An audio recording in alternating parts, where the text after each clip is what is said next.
Ok. Buen día a toda la comunidad de Espacio Médico. En esta ocasión, mi persona, Ramos Rubina Piero Miguel, va a presentar el tema de psoriasis para la comunidad de Espacio Médico. Entonces, estos van a ser los diferentes tópicos que vamos a tomar el día de hoy. Empecemos con la introducción. Bueno, la psoriasis como tal va a ser una enfermedad inflamatoria crónica, sistémica e inmunomediada, que va a afectar principalmente a la piel, pero con manifestaciones que van mucho más allá de lo cutáneo. Se estima que aproximadamente del 1 al 3% de la población mundial se va a ver afectada con esta condición cutánea, con una predominancia y picos de edad de los 10 y los 45 años. Aunque históricamente la psoriasis era conocida como una mera dermatosis, en la actualidad se reconoce como una patología multisistémica compleja. Luego vamos a hablar el porqué. Multisistémica compleja. Es así como se considera hoy en día, ya que está relacionada con diferentes comorbilidades, tanto que pueden ser psicológicas, pueden ser también metabólicas, pueden ser cardiovasculares, inflamatorias intestinales, etcétera. Desde un punto de vista clínico como tal, la forma más frecuente de la psoriasis va a ser la psoriasis vulgar, la que es esta imagen que vemos en la parte superior de la diapositiva, la psoriasis vulgar o psoriasis en placas, la cual su característica va a ser que vamos a observar placas eritematosas bien delimitadas con una descamación gruesa, como podemos ver en estas imágenes. Y estos van a aparecer comúnmente en diferentes partes del cuerpo, como en los codos, como en las rodillas, cuero cabelludo, región lumbosacra, el ombligo, etcétera, etcétera, etcétera. No obstante, no es la única forma. Como he mencionado, es la forma más común en cómo se presenta la psoriasis, pero existen otras, como por ejemplo la ungueal. También vamos a encontrar la que va a ser la invertida, la gutata, la pustulosa, etcétera. Estas las vamos a ver más adelante en manifestaciones clínicas, describiendo un poco las características de cada una de ellas y por qué se van a dar. Hablemos un poco de la epidemiología. ¿Cuál va a ser la incidencia global? Está marcada por una variabilidad extrema entre países. El paper donde saqué esta información, menciona los ejemplos de Taiwán y de Italia, en donde en Taiwán vamos a observar que el 30,3 casos por cada 100.000 personas posee esta condición cutánea. No obstante, en Italia se van a presentar 321 casos por cada 100.000 personas al año. Esto es enorme. La comparación es abrupta. Se ve claramente la diferencia. ¿Y por qué se debe esto? Podemos inferir que se debe por factores genéticos. Hay una predisposición genética más alta hereditaria en ciertas poblaciones, como en Italia, por ejemplo. De igual manera, puede ser por la diferencia del clima, diferencias ambientales, la latitud, la exposición solar tiene mucho que ver también en estas circunstancias. Son factores de riesgo a tomar en cuenta. De igual manera, puede ser la diferencia entre estas culturas en recurrir a servicios dermatológicos de salud para controlar o prevenir, mejor dicho, esta enfermedad cutánea. Hay muchos factores que hay que tener en cuenta. De igual manera, como incidencia global, sabemos que va a haber una mayor incidencia en adultos que en niños y que se va a presentar un patrón bimodal de inicio. ¿Qué significa esto? Significa que la enfermedad tiene dos picos como tal. El primer pico entre los 20 y 30 años y el segundo pico entre los 50 y los 60 años. ¿Qué nos sugiere el primer pico? Bueno, ¿qué nos sugieren estos dos picos, mejor dicho? Que pueden haber desencadenantes tanto inmunológicos como hormonales. El primer pico, entre 20 y 30 años, coincide con la madurez inmunológica. Y el pico entre 50 y 60 años coincide con cambios hormonales, los cuales siguen siendo factores de riesgo. Entre 20 y 30 años, la maduración inmunológica está muy relacionada con este problema, ya que a fin de cuentas es una enfermedad inmunomediada crónica. Y ya, hablemos un poquito de la prevalencia global. Tenemos que hablar sobre que el rango mundial como tal va a haber en adultos y en niños. En adultos va a ser el 0,14 a 1,99. En niños va a ser más bajo. Y si nos damos cuenta, en adultos vemos que es más alta la prevalencia en regiones ricas y poblaciones envejecidas, como cuáles, por ejemplo, regiones ricas como Europa Occidental, como puede ser también Norteamérica, etcétera. ¿Qué nos quiere decir que es más frecuente en poblaciones envejecidas?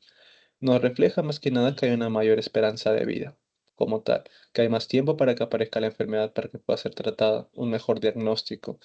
Y como normalmente predisponen las poblaciones envejecidas, quiere decir que, eh, por así decirlo, van a haber influencia de diferentes otros factores, como posiblemente las dietas, como posiblemente el estrés, los hábitos, el estilo de vida y exposición a diversos contaminantes, podríamos decir.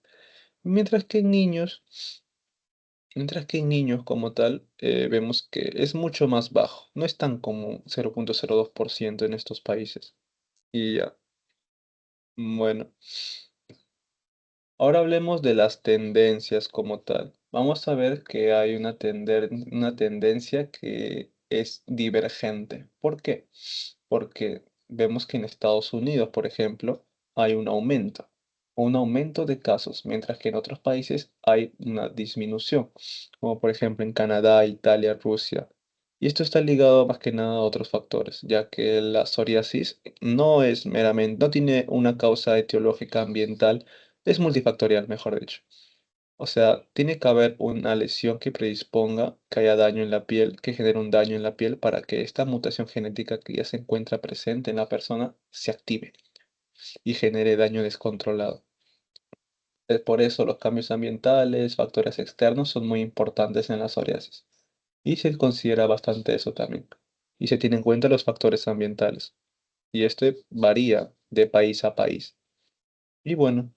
Y conforme al Perú no hay mucha información que puedo encontrar, no obstante, encontré un pequeño artículo que mencionaba que se realizó un examen de detección de psoriasis en una población indígena, un pueblo indígena, y lo más importante que se pudo obtener fue que hay una prevalencia de psoriasis en las comunidades andinas del 1,6% y que es posiblemente menor a la susceptibilidad genética que en otras poblaciones la comunidad andina peruana.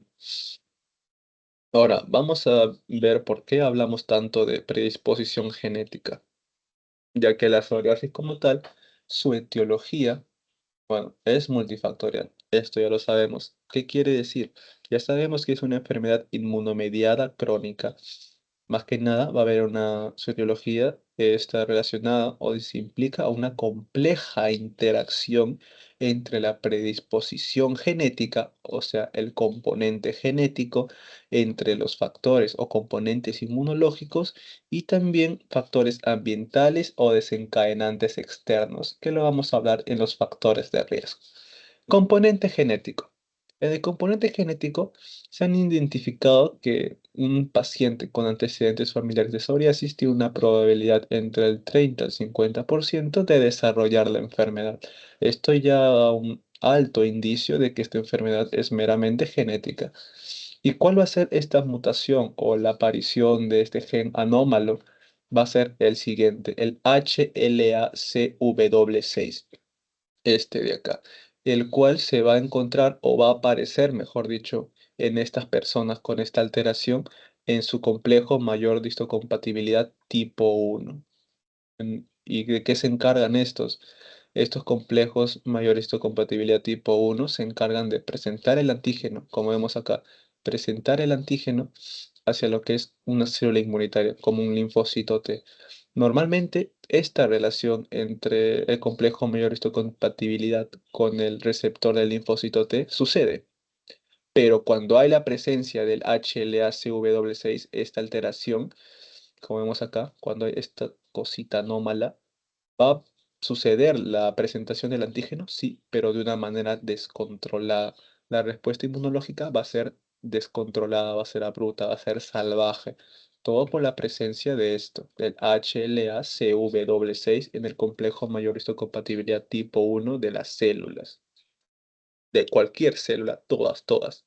Y bueno, van a haber diferentes genes, los cuales al mutar y están implicados en la vía de interleucina 23 TH17. Esto lo vamos a explicar mejor en la fisiopatología, pero por ahora lo importante, lo principal que tenemos que recordar es HLA-CW6 es la principal causa etiológica de la psoriasis.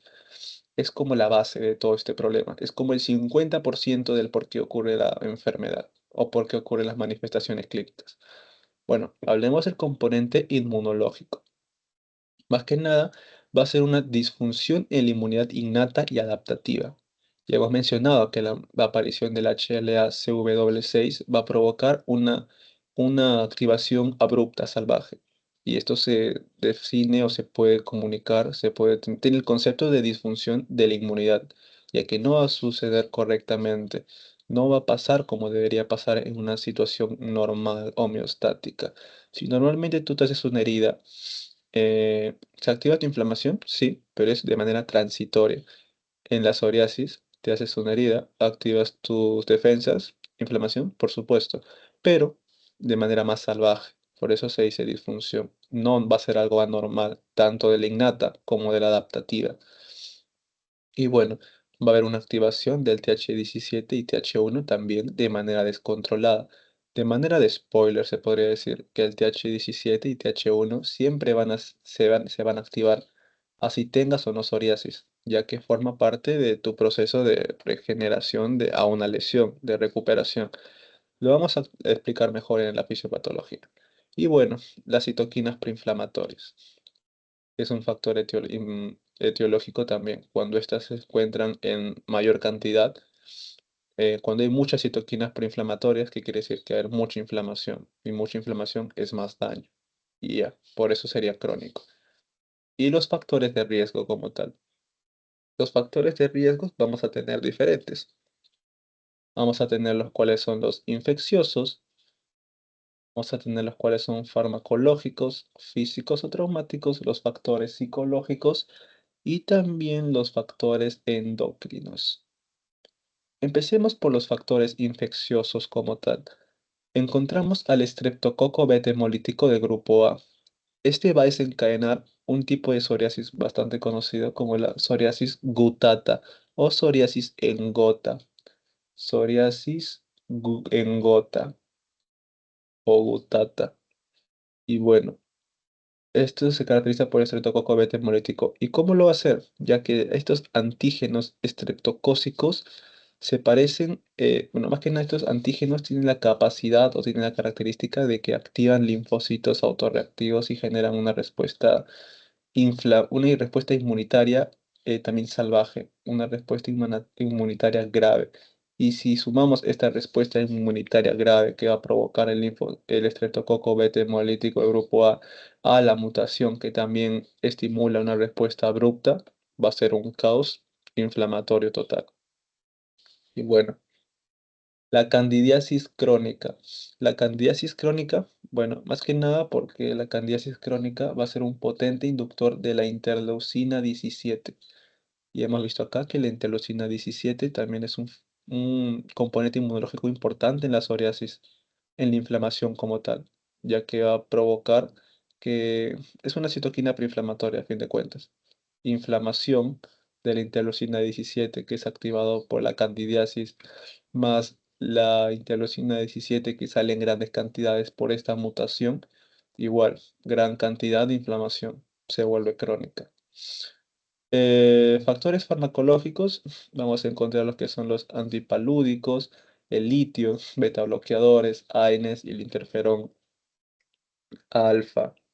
Bueno, el interferón alfa es importante. Acordémonos del interferón alfa porque lo vamos a hablar en la fisiopatología. Lo vamos a ver después en la fisiopatología. Los AINES, bueno, más que nada, estos están relacionados con un tipo de psoriasis, la psoriasis pustulosa. pustulosa, los AINES.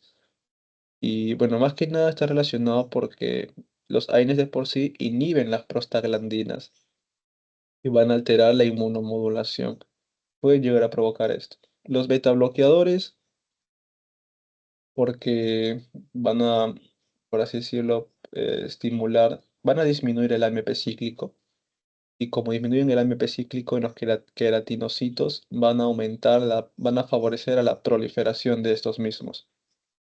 Y acá hay proliferación. Acordémonos de esto. Beta bloqueadores promueven la proliferación de los queratinocitos. Los AINES van a provocar psoriasis pustulosa. Y el interferón alfa, acordémonos también porque es importante para la fisiopatología. Es un paso primario, podríamos decirlo. El litio. El litio como tal, bueno, se podría decir que va a alterar como tal la regulación de los queratinocitos. Es lo que puedo entender. Y el antipalúdico, como tal, es que va a modular, por así decirlo, la presentación del antígeno. Es decir, van a preservar la respuesta inmune, van a preservar la inflamación cutánea, los antipalúdicos. Antipalúdicos exacerban la inflamación. El litio, como tal, regula los queratinocitos. En mal sentido. Los beta bloqueadores van a disminuir el AMP cíclico y eso va a provocar que aumente la proliferación de queratinocitos. Los AINES van a provocar psoriasis pustulosa y no todo, no siempre. Es un efecto secundario que podría pasar. Y el interferón alfa, ahorita lo vamos a ver, porque se explica mejor en la fisiopatología. Ahora, factores físicos y traumáticos. El fenómeno de Koppner. Este fenómeno de Koppner es el más importante factor de riesgo que hay que tener en cuenta. Es el de los más comunes también, porque ya sabemos que hay un componente genético, el HLA-CW6, el cual va a provocar que de por sí todas tus células, en este caso las cutáneas, se encuentren mal. Ante cualquier tipo de lesión, ante cualquier golpecito o cualquier cosa que genere daño en tu mucosa, va a generar una lesión y, y bueno, va a suceder una respuesta inflamatoria abrupta. Entonces, ¿qué es el fenómeno de Koppner? Es que en la piel predispuesta, en esta piel afectada por estas células mutadas, cualquier tipo de lesión, cualquiera, puede ser, por ejemplo, voy a cambiar de color, puede ser, por ejemplo, una, un rascado, puede ser un rascado, puede ser también una quemadura, un tatuaje como tal, una cicatriz, cualquier tipo de lesión que te generes en tu piel de manera mecánica, no, de manera mecánica, sí, de manera mecánica se podría decir, va a inducir a una liberación de citoquinas inflamatorias abruptas, locales, que van a desencadenar una inflamación local, bueno, abismal.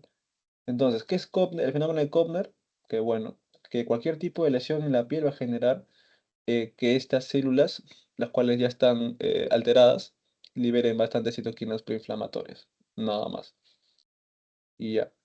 Ahora, los factores psicológicos, como el estrés emocional severo, en donde se podría decir que el estrés emocional severo está relacionado con la elevación de catecolaminas y también del cortisol. El estrés está relacionado con el cortisol.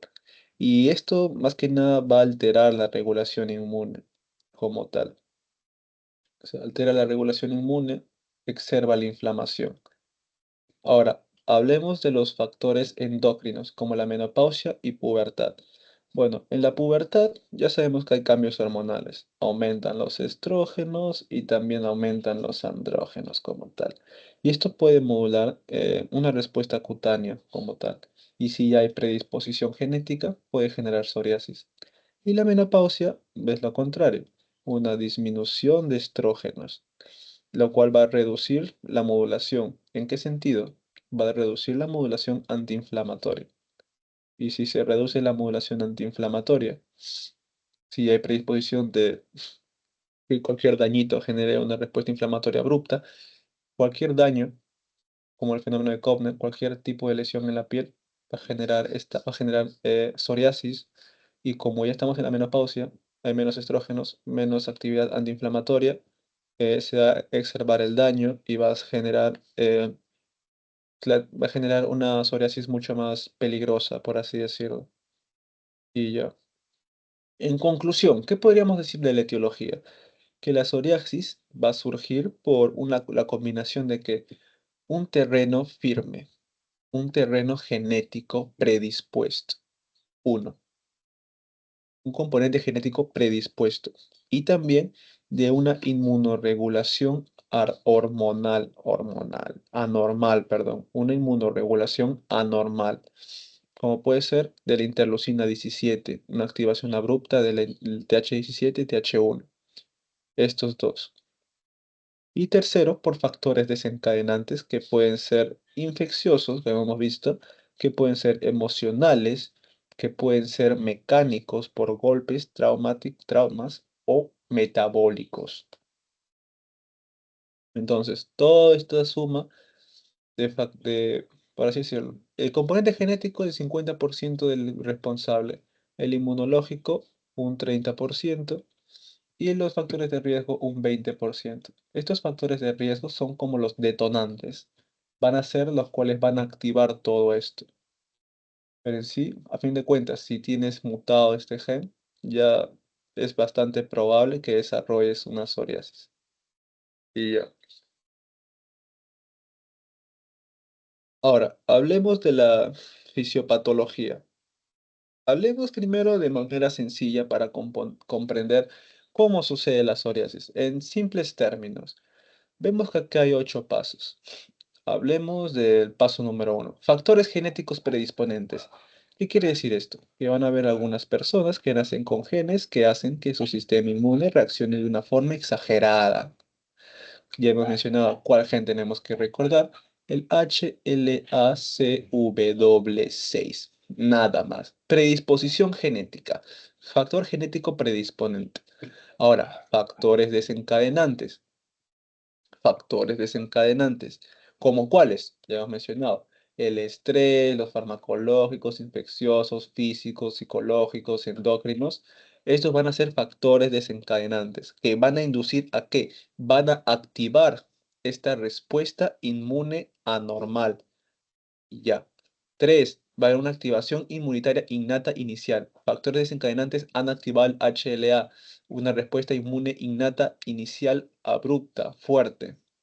Esto va a generar esa activación. Una activación, eso va a ocasionar los factores desencadenantes. Una activación inmunitaria innata inicial, en donde, más que nada, este tipo de lesión, esos factores desencadenantes van a hacer que la piel libere señales de alarma, por así decirlo, para que se recluten células, se activen células locales, etcétera. Y esa activación, esas alarmas, esos signos de alarma que van a dirigirse hacia las células, va a generar activación inmunitaria innata inicial o local también.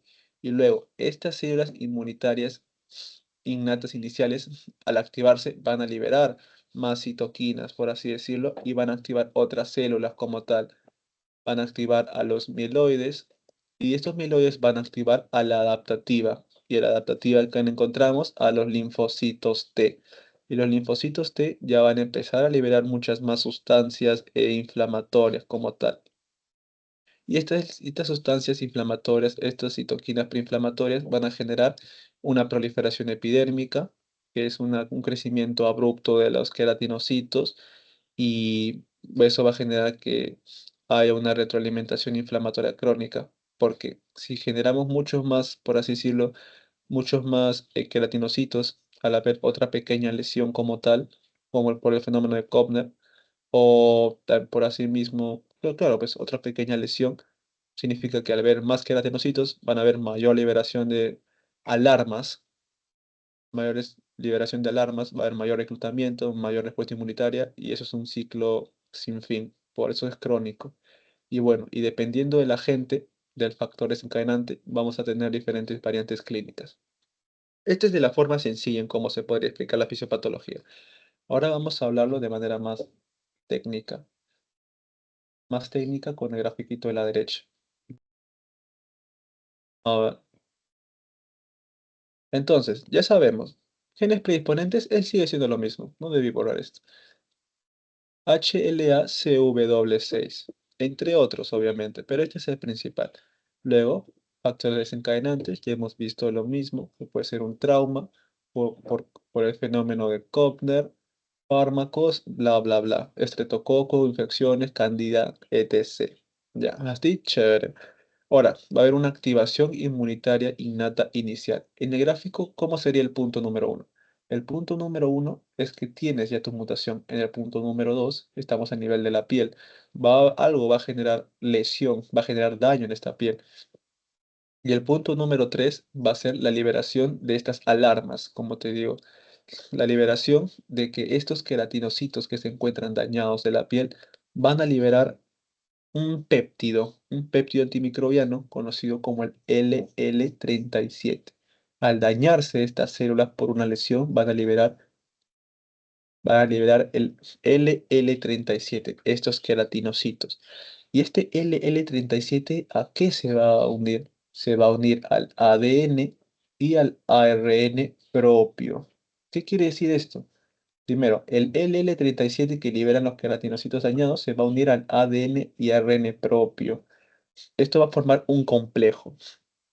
Pero ese ADN y ARN propio, ¿de dónde proviene? Bueno, al haber una lesión del epitelio, una lesión de la mucosa, aparte de liberar el L37, claro que esas células que se han visto dañadas, perjudicadas, contienen mitocondrias, contienen núcleos. Por lo tanto, esos núcleos también contienen material genético. Las mitocondrias también contienen material genético. Y esos se van a ver liberados, el ADN y el ARN. Y este LL37 liberado por los queratinocitos se va a unir a este material genético formando un complejo. Y este complejo como tal van a ser captados por ¿quiénes? Por las células dendríticas, dendríticas plasmocitoides, por las células, ahí está, células dendríticas plasmocitoides. Lo voy a poner acá. Por las células dendríticas plasmocitoides, las cuales Han sido reclutadas por los queratinocitos también, eh, por así decirlo, quimiosinas. Ya. O sea, este complejo se va a unir a lo que les acabo de decir, células dendríticas plasmocitoides.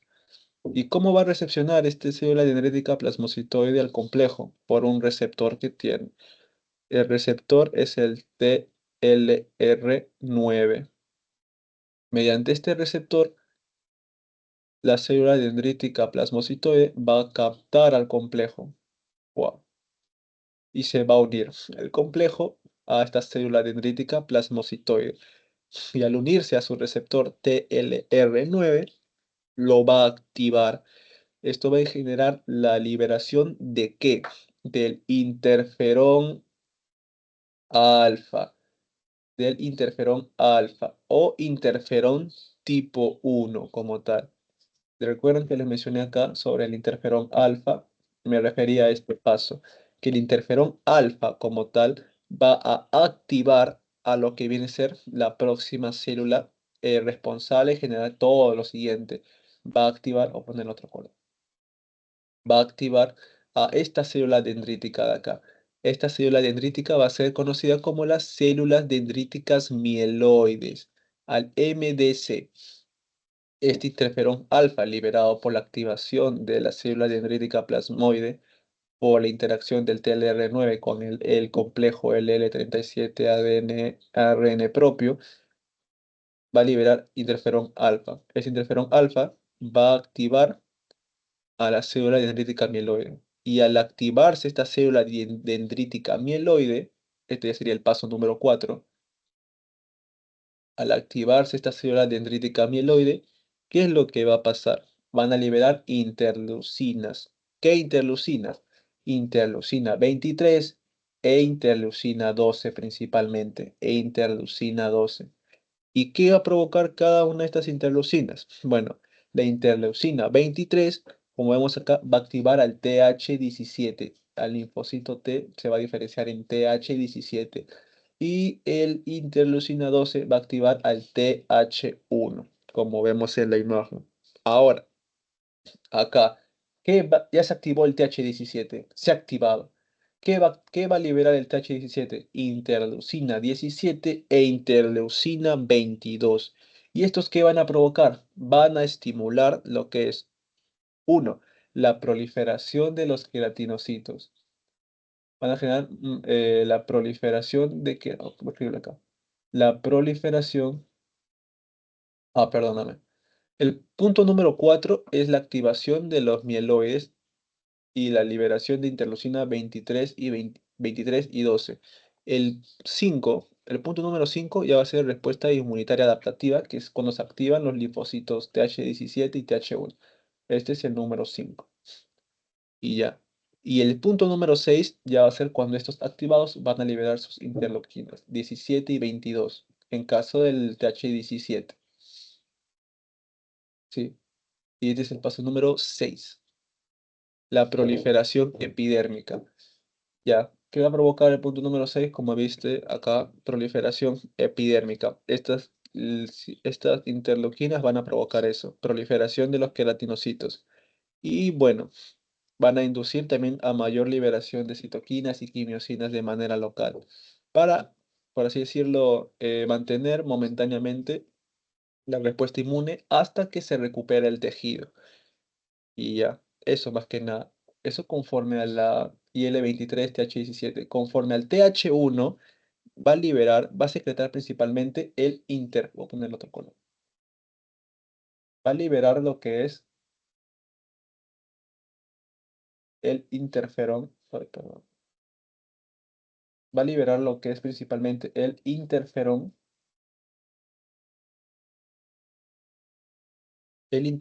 gamma, el interferón gamma.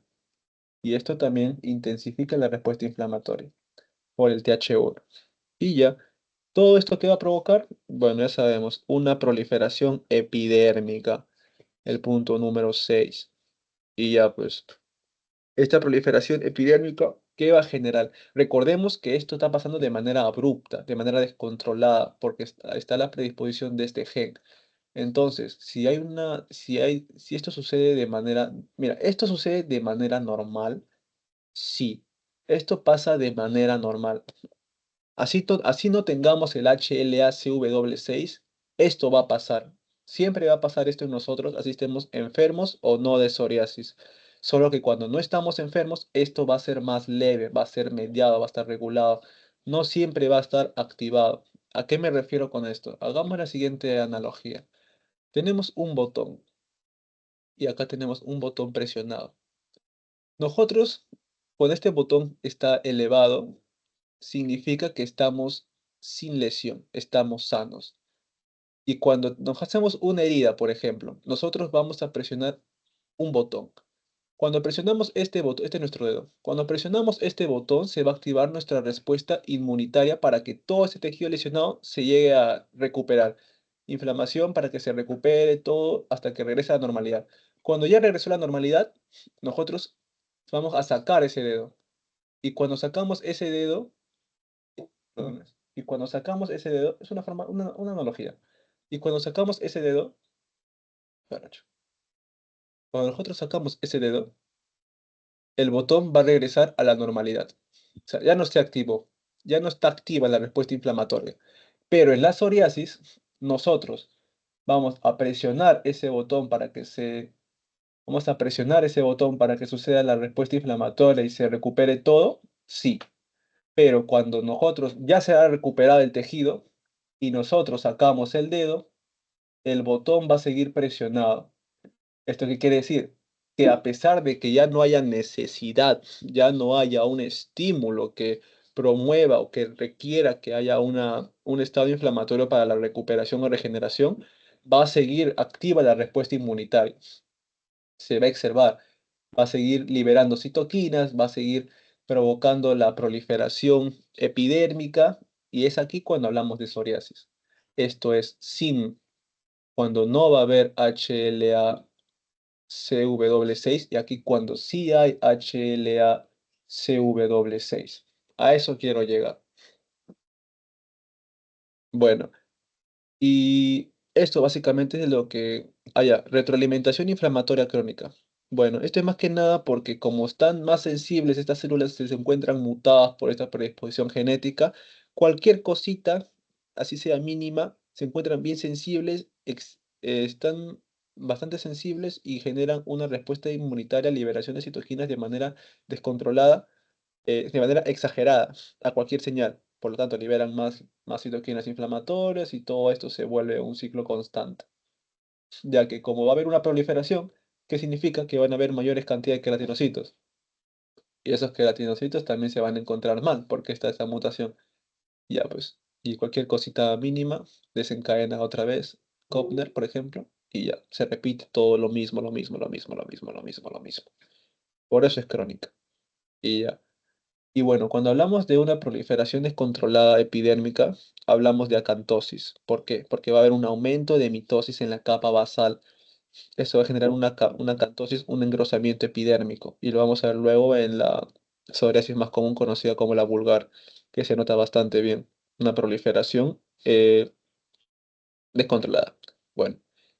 Y ya, eso más que nada. Y que va a haber también va a haber una disminución del tiempo de renovación de epidérmico. O sea, si normalmente la piel se regenera cada 28 días, ahora se va a regenerar cada 3 a 5 días, generando una acumulación de queratinocitos, una generación de células epiteliales, de células de la piel, generando este engrosamiento, como hemos mencionado. Y ya. Y las variantes clínicas. Las variantes clínicas y mecanismos específicos, bueno, esto depende más que nada de los factores desencadenantes que hemos mencionado inicialmente. Por ejemplo, hemos mencionado que va a haber una psoriasis pustulosa, una psoriasis gutata, inversa, unas que son producidas por el antígeno estreptocócico, otras más que nada por problemas ambientales. Eso lo vamos a ver a continuación. Manifestaciones clínicas.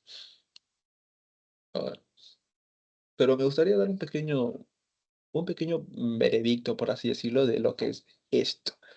En simples palabras, ¿qué es la fisiopatología de la psoriasis?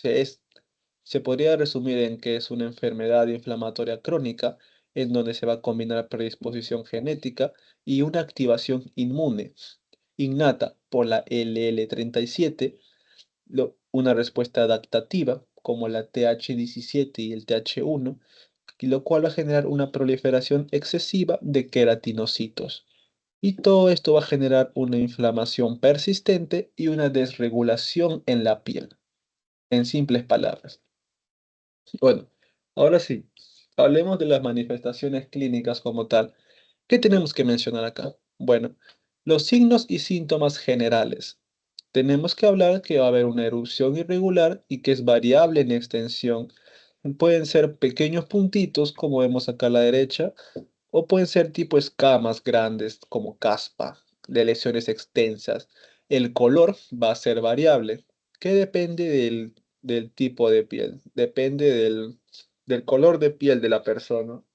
Si es piel morena, suelen haber escamas blancas, escamas grises, y al ser, por ejemplo, piel blanca, suelen haber tonos rojizos, tonos rosados con unas escamas plateadas. Y bueno, también podemos ver que hay pequeños puntos escamosos, como vemos acá en la imagen, pequeños puntos escamosos, los cuales es más frecuente en niños, estos puntos escamosos. Vamos a ver que hay una piel seca, agrietada, puede que con sangrado también. Es común la picazón, ardor o irritación y que es un curso cíclico. Por el mismo hecho de que es crónico, van a haber brotes que duran semanas, meses y luego remiten, vuelven a aparecer, etc. Hablemos de los tipos. Psoriasis en placas o vulgar, el más común. Pero vamos, ¿cuál va a ser su descripción clínica? Lesiones secas, como vemos. Lesiones secas y elevadas, como podemos observar, que va a causar picazón, tiene el color variable según el tipo de piel, como he mencionado, blanco en piel oscura, blanquecino gris y rojizo en piel blanca. Y eso más que nada. Su localización típica van a ser en los codos, van a ser en las rodillas, en el cuero cabelludo y ya. Eso más que nada. Placas bien delimitadas. Placas. Psoriasis en placas, vamos a ver placas bien delimitadas. Psoriasis en gotas. ¿Qué tenemos que mencionar de la psoriasis en gotas? Que van a ser lesiones pequeñas escamosas, como podemos ver acá. Lesiones pequeñas escamosas en forma de gota. Y ya. Esto, su inicio, su aparición va a ser normalmente en los cuellos, normalmente en el tronco, también puede ser en las piernas, etcétera. Es su zona más común donde aparecen estos. Y bueno, una característica de la psoriasis en gota es que van a suceder, es más frecuente en jóvenes y ya, y que son diversas lesiones diseminadas, son bastante numerosas y ya. Ahora hablemos de la psoriasis inversa. La psoriasis inversa, vamos a ver placas lisas. Vamos a ver placas lisas, las cuales están inflamadas, pero no va a haber escamas como tal. No va a haber escamas, no hay escamas gruesas, pero estas van a empeorar con la fricción o el sudor como tal. Podemos ver que su zona más común en esta imagen son las mamas, pero también pueden ser en los glúteos, en los ingles, en cualquier lugar donde haya bastante fricción, bastante sudor, estos suelen aparecer. Y también de la psoriasis inversa, algo distintivo como tal, es que es un eritema brillante, un color rojizo intenso, no intenso, sino que es bastante llamativo y que no hay escamas como tal y que al roce es bastante sensible. Psoriasis en las uñas como tal. En las uñas, bueno, vamos a ver un engrosamiento de la uña, vamos a ver también que va a haber un cambio de color, un crecimiento anormal, vamos a ver también que es posible que se caiga la uña cuando hay una psoriasis en la uña. Y bueno, localización típica en las uñas de manos y los pies, obviamente. Y ya, que lo distintivo es que puede llegar a desprenderse. Ahora, la psoriasis pustulosa y la psoriasis eritrodérmica. Hablemos primero de la pustulosa. Más que nada son ampollas. Son ampollas estériles, como podemos ver acá, llenas de pus. Pus, pus, pus, pus. Eso es la pustulosa. Y están bien delimitadas normalmente. Son bastante fáciles de reconocer. Y normalmente se encuentran en las palmas tanto de los pies como también de las manos. Y ya, eso principalmente. Y la eritrodérmica. La eritrodérmica va a ser un eritema generalizado bastante grande. Es normalmente severo, grave todo esto.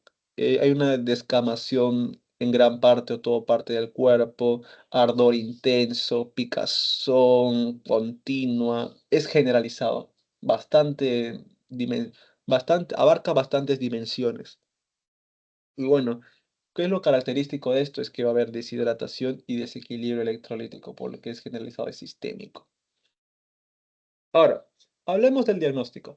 El diagnóstico se va a basar en que es meramente, principalmente clínico como tal. O sea, no requiere habitualmente de una biopsia, excepto en casos atípicos como tal, o casos raros y eso.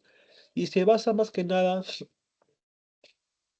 en la observación directa de las lesiones cutáneas, características obviamente, en su distribución, su sintomatología, la historia familiar, antecedentes, y se va a identificar diferentes signos dermatológicos clásicos. Eso sí, ¿como cuáles? Yo he mencionado que van a haber placas eritematosas con escamas blanquecinas, como podemos ver, que va a haber una distribución simétrica, que es frecuente en codos, rodillas, cuero cabelludo, bla, bla, bla. Van a haber diferentes fenómenos, como el signo de Auspitz, el cual es un sangrado al remover las escamas. Al remover las escamas va a haber un sangrado. Ese es el signo de Auspitz. El fenómeno de Kopner, que ya sabemos cuál es, va a haber una aparición de estas lesiones esta aparición de estas costras, por así decirlo, que van a ver estas lesiones, la aparición de estas lesiones en un lugar donde ha habido un trauma físico, obviamente. Y signo de mancha de cera. Esto significa que estas escamas, al rasparse, van a aparecer grasa de vela, cera. Es algo característico al rasparse estas escamas como tal. Y los cambios unguales, ya bueno, eso es más que nada ya en las uñas, el engrosamiento que se pueden caer, etcétera. Y los biomarcadores, bueno, que ya son en casos para confirmarlo, pues son pruebas algo ya complementarias, en casos ya severos, digamos, complejos, en donde se va a buscar el aumento de el factor de necrosis tumoral alfa, la interleucina 17, 23, los clásicos. Los principales son interleucina 17 y 23, que son los más específicos como tal, y marcadores genéticos como el HLCW6.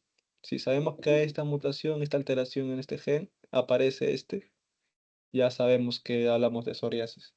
Y acá ejemplos de cómo lo vimos, pero diferentes tipos. Unguales, acá vemos en gotas, etcétera, en placas. Y este de acá que es el de cuando hay fricción, el cual va a ser la inversa en los glúteos, se le mencioné también. Que más que nada un eritema, una placa lisa inflamada, un eritema bastante rojito. Ahora, tratamiento como tal. ¿Cuál va a ser el tratamiento de la ¿Cuál es el tratamiento de la psoriasis? Bueno, depende de la severidad, más que nada, y cómo responde el paciente.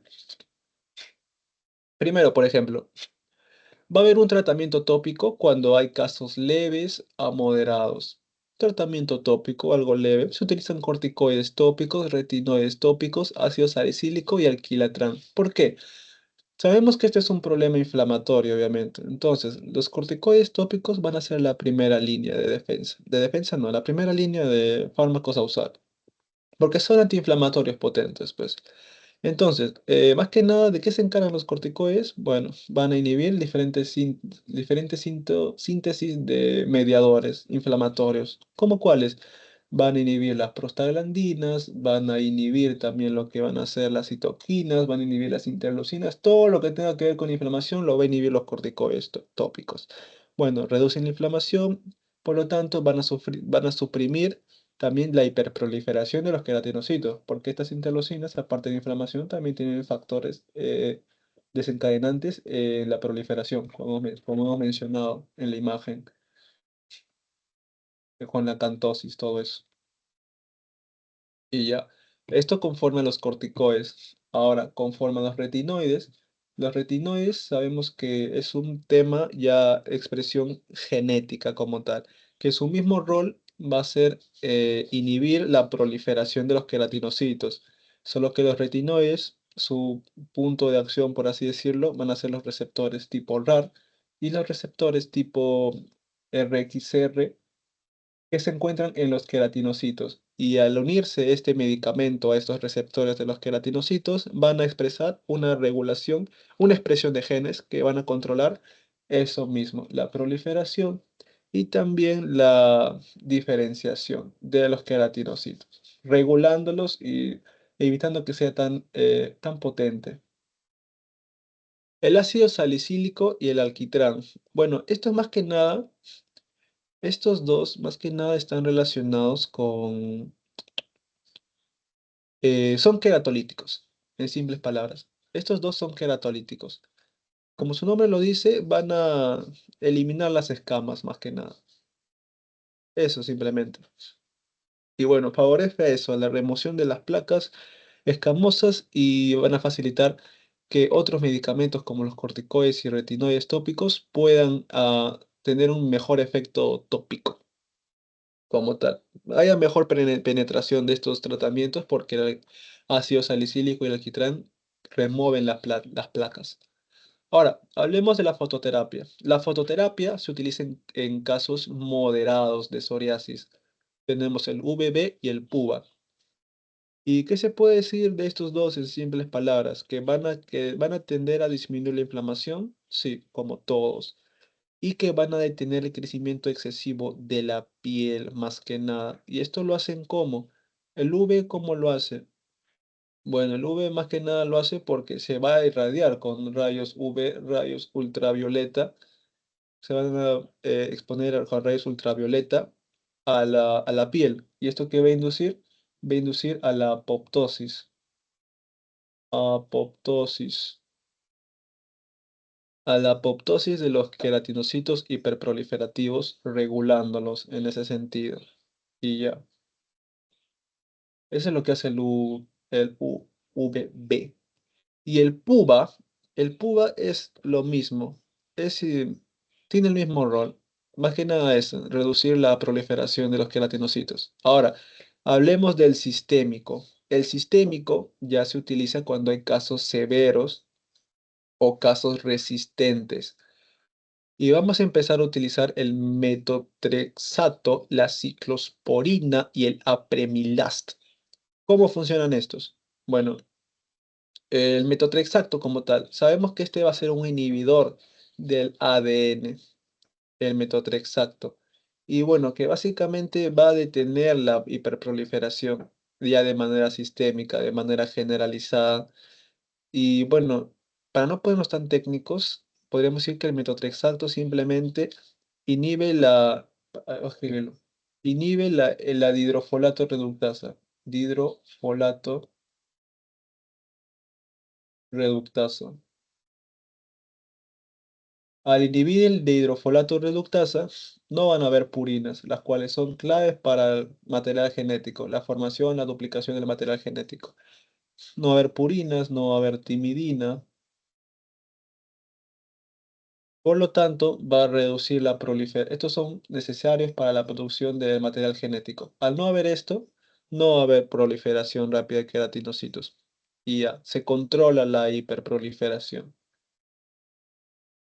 Esto conforme al metroxato. Principalmente el metotrexato es el que se utiliza. El resto no mucho. Pero bueno, la ciclosporina tiene la misma función, solo que no la misma función, sino que esta se centra más que nada en reducir la inflamación. Y el apremilast se encarga de, por así decirlo, regular también la proliferación, solo que de otro mecanismo. Si no me recuerdo, era mediante la fosfodiesterasa 4, el apremilast. Bueno, y las terapias biológicas. Las terapias biológicas como tal, ya tenemos a los que son los anticuerpos monoclonales, que estas ya se utilizan en lo que son formas ya graves, formas refractarias como tal. La biológica se utiliza el antifactor de necrosis tumoral, antiinterleucina 17 y interleucina 23, los cuales son cúspides, son pilares del problema de la psoriasis como tal, estas interleucinas. Y estas, bueno, básicamente van a inhibir de esta interleucina de manera directa. Estos, lo único malo es que son bastante costosas estos exámenes, estas pruebas, digo, este medicamento, este tratamiento como tal. Y ya, eso más que nada. Y los cambios en el estilo de vida, que se busca hidratación constante, evitar el alcohol, una dieta antiinflamatoria rica en omega 3 y controlar el peso, porque la obesidad también está relacionada con la inflamación, enfermedades asociadas que contribuyan a la inflamación también. Y bueno, hacemos ahora la resolución de algunas preguntas recopiladas de Elena. Empecemos, por ejemplo, por la pregunta número 27.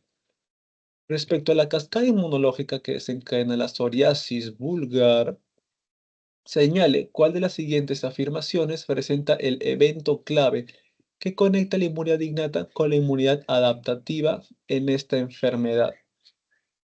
En esta enfermedad. Leamos las alternativas. A.